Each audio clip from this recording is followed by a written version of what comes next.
Top quality और consistent performance के लिए सिर्फ सिल्वर पंप्स, नाम याद रखना। ईरान, इस बीच आपको बता दें कि किस तरह से ईरान अड़ा हुआ है यूरेनियम के मुद्दे पर। यूरेनियम संवर्धन नहीं रुकेगा, ये ईरान ने एक बार फिर साफ किया है।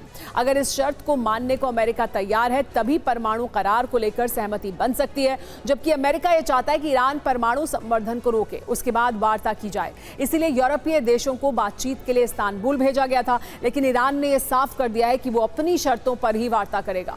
अब ईरान पर यूरोपीय देश नए प्रतिबंध लगा सकते हैं, जिससे ईरान बौखलाकर इजराइल पर हमले कर सकता है, ये कहा जा रहा है।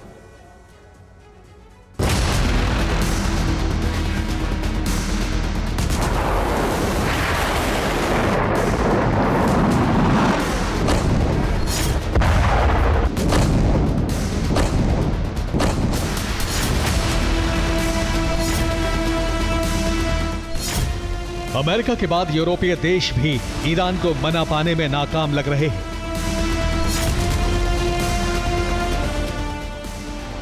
फ्रांस, ब्रिटेन और जर्मनी के साथ ईरान की वार्ता हुई, जिसमें ईरान पर दबाव बढ़ाया गया, लेकिन ईरान ने अपने इरादे पहले ही दिन जाहिर कर दिए।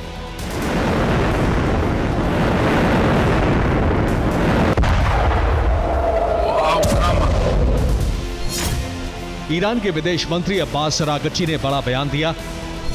हमारी परमाणु नीति स्पष्ट है कि ईरान हित के लिए हम यूरेनियम संवर्धन नहीं रोकेंगे। अगर दबाव बढ़ाया जाता है तो ईरान परमाणु अप्रसार संधि से बाहर निकलने के लिए स्वतंत्र है।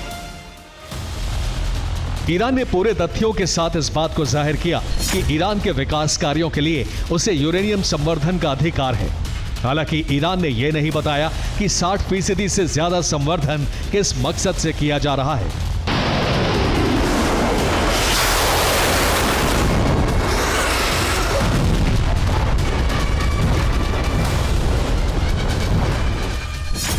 आपको बता दें 20% से लेकर 40% तक यूरेनियम संवर्धन पावर प्रोडक्शन में इस्तेमाल किया जाता है, जबकि 60% से ज्यादा यूरेनियम संवर्धन से संकेत परमाणु हथियारों के प्रोडक्शन तक जाता है।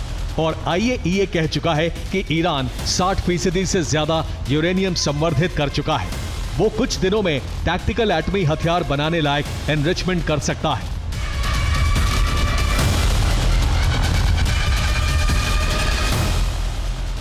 ईरान के मंसूबे से मिडिल ईस्ट में कोहराम मचना तय है, इसलिए अमेरिका के अलावा अरब और यूरोपीय देश मिलकर वार्ता के लिए मध्यस्थता कर रहे हैं, जिससे ईरान को परमाणु करार के लिए तैयार किया जा सके।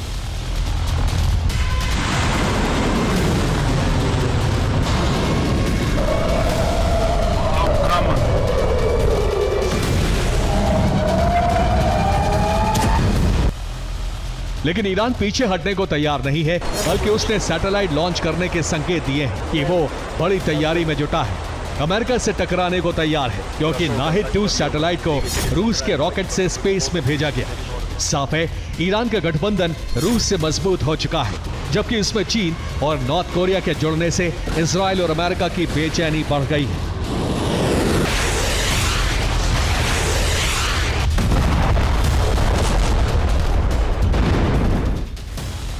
ईरान के तेवर देखते हुए लग रहा है कि यूरोप के तीनों देश ईरान पर प्रतिबंध की सीमा बढ़ा सकते हैं, जो अगस्त में खत्म हो रही है। इसीलिए जर्मनी, ब्रिटेन और फ्रांस बातचीत करके ईरान को एक और मौका देना चाहते हैं। जबकि इजराइल इस बात को मान चुका है कि ईरान यूरेनियम संवर्धन से पीछे नहीं हटेगा। ईरान को रोकने का सिर्फ एक ही रास्ता है, फिर से एयर स्ट्राइक करके परमाणु ठिकानों को पूरी तरह ध्वस्त कर दिया जाए। लेकिन इस बार यह इतना आसान नहीं होगा, क्योंकि अब ईरान को रूस और चीन का बैकअप है।